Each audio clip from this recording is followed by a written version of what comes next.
So today I'm going to discuss with you the upcoming procedure that we have for your ears called Myringotomy and tubes.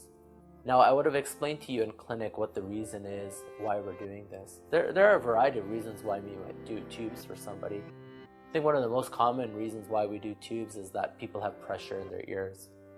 The ears are connected to the nose via the eustachian tube. If that tube is not working properly, you may feel that your ears are plugged or under pressure, or you may have recurrent infections. The idea of the tube is to relieve that pressure. If you have recurrent infections, that would be another reason why we would do a tube. Lastly, if you have fluid behind your ears, the tube allows for that fluid to come out and drain and prevents fluid from building up again. I think those are the major reasons why we do tubes, but there are of course other reasons that I won't go to in detail here. There are some things that you need to know about before we proceed. Usually we can do this in clinic without putting you under anesthesia. It's a simple procedure that takes about 10-15 minutes. You'll sit in a chair like this, and what I'll do is with a microscope up there, we're just going to put a little bit of freezing across your eardrum. When we do that, you'll feel a slight burning sensation that lasts around 5 seconds. After that, you may feel us moving in your ear with instruments, but there shouldn't be any acute pain. We make a small cut with a blade, and then we slide a tiny tube into the eardrum. You'll feel that tube go in, and it may cause a slight amount of pain at that time as well. After that, it should be fine. If there's any pain afterwards, nothing that can't be controlled with Tylenol or Advil. Immediately after I put in the tube, your hearing is going to feel hollow. That's totally normal. There's nothing to be worried about. It takes about a week or 2 weeks to fully get over that and for the hearing to return back to where it should be. There's a small chance that once we do this procedure, that the tube doesn't last as long as it should. The tube ideally should last around 3 to 6 months, but of course it may drop out earlier. The nice thing about these tubes is that they come out on their own.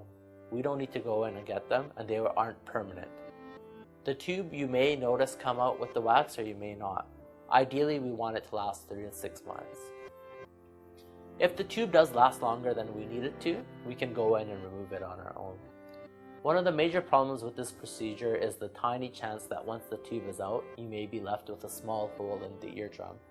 We call that a perforation of your tympanic membrane. If something like that were to occur, it may need an operation by us to repair it. That is a risk that you need to be aware of.